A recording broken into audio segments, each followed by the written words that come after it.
Hello everyone, Chuck Quinton here at our beautiful golf academy at the Ritz-Carlton Golf Club in Orlando, Florida. And I want to talk to you about something critical that a lot of people don't understand, and that is that golf tips and conflicting information and just random things by instructors who tell you what they found works in their own golf swing is not exactly the best way to learn the golf swing. Of course, you've probably figured that out by now, because that's why you're watching yet another golf instruction video, trying to figure out some secret or some answer or some great tip that's going to really make a difference in your game. And the reality is, everything that you learn needs to be based on fundamentals. Now, of course, that's commonsensical, right? But the problem is that nobody agrees on what fundamentals are. And we're going to talk about one of the most important fundamentals that RST follows, and that is the law of physics. Now, again, it seems pretty commonsensical that you would follow the laws of physics when teaching somebody the golf swing. But by far and away, most people don't actually do that. Tell me how many times that you've read in a golf magazine one tip, and on the next page you literally read the exact opposite conflicting tip from what the other instructor said. How can both of those tips be correct? Well, the reality is probably neither one is. The truth of the matter is that the laws of physics are what need to determine how you swing a golf club, because yet nobody, not a single golf instructor, has outsmarted Newton when it comes to the laws of physics. So with Rotary Swing, we don't try and do that. We don't try to trick you with a bunch of quick, worded tips or random conflicting things or just ideas or concepts. We teach you facts and fundamentals based on science. And one of those is the law of how centripetal and centrifugal force works in the golf swing. Now, hence the name Rotary Swing. It's probably not going to be too hard to figure out that we teach you to rotate in the golf swing. Now, every golf swing to some degree or another is going to teach you rotation, but it's the way that you learn how to rotate that is the key, and we're going to talk about that today. So I've got a simple little tool here, kind of a medieval weapon of the flail, and you may have seen this before, or something like this back in the day with a bunch of spikes on it that you would whack somebody over the head with. Now, we're not going to do that today. I'm going to try to not hit myself in the head today, but this simple little tool is going to help you understand how Rotary Swing teaches you to work with the laws of physics rather than against them, which again seems like a really good idea when working on the golf swing. So I want you to understand that this is a soft steel cable, has no ability for, unless I'm pulling against it, it's going to just fall straight down. So it's very, very soft. It's got a golf ball at the end, and then this is just allowed to rotate around the shaft. And so as I start swinging this around, I want you to think about a couple things. So one, as I move this in a big circle, you'll notice that the plane that this ball is traveling on is very inconsistent, right?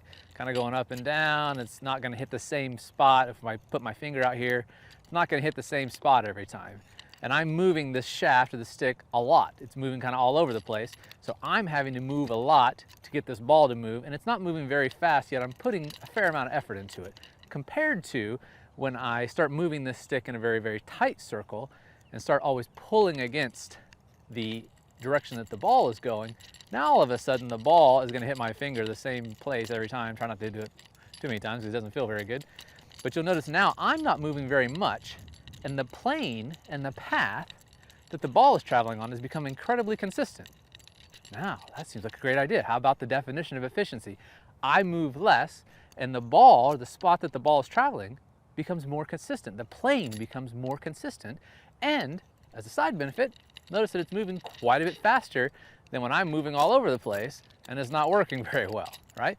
So that should start to help you understand the way the rotary swing works, is that we're trying to teach you how to move as little as humanly possible to get in this case, the ball would be represented by the golf club, the club head itself, to get the club head to move as fast as humanly possible while you move as efficient as humanly possible, and to be as consistent as humanly possible. And so to do that, you need to move less, and you need to work with the laws of physics. And now what are those laws that we're dealing with? Well, you have two basic forces here.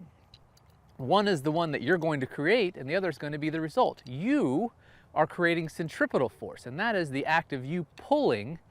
It's going to be confusing for a second, so bear with me. You pulling in the opposite direction that you want the ball or the golf club to go.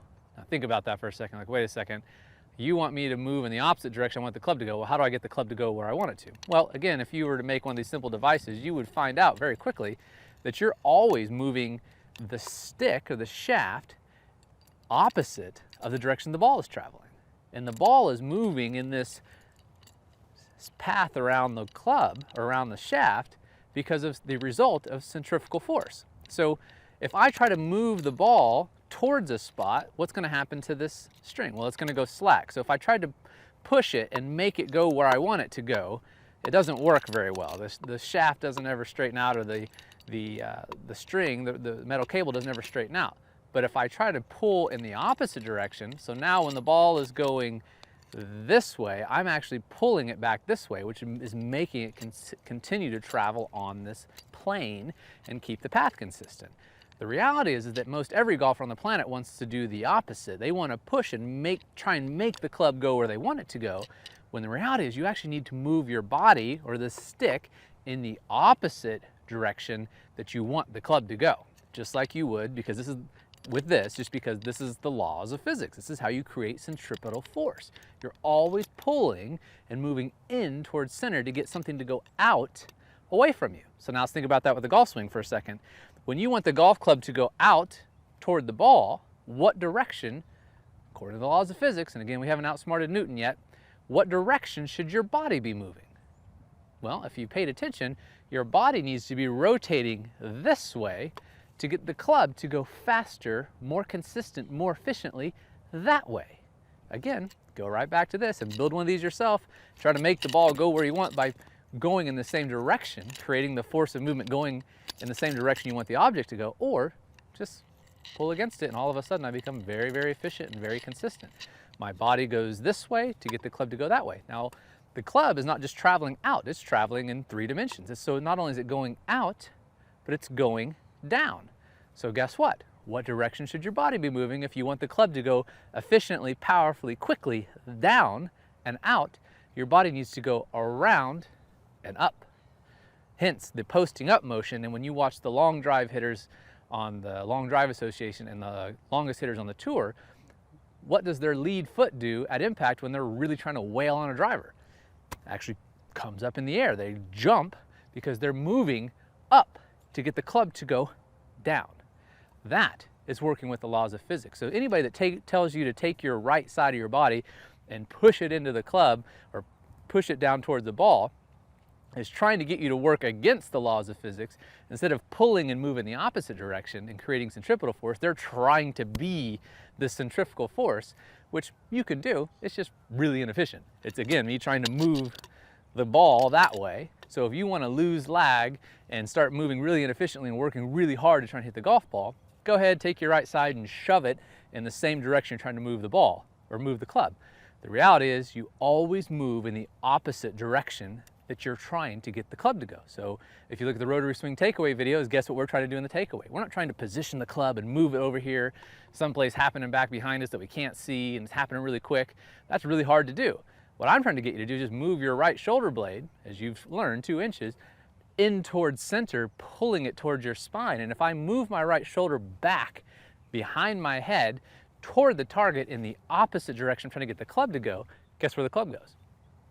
Out over here, exactly where I want it to go. In the downswing, we move in the opposite. So again, if you're tired of random, conflicting, inconsistent golf tips and you want to actually learn the facts and the truth about the fundamentals of the golf swing based on science, based on anatomy, how your body's designed and engineered to move powerfully, safely, and efficiently, then come visit RotarySwing.com, sign up for free, and start watching videos that'll teach you the truth about the science of the golf swing.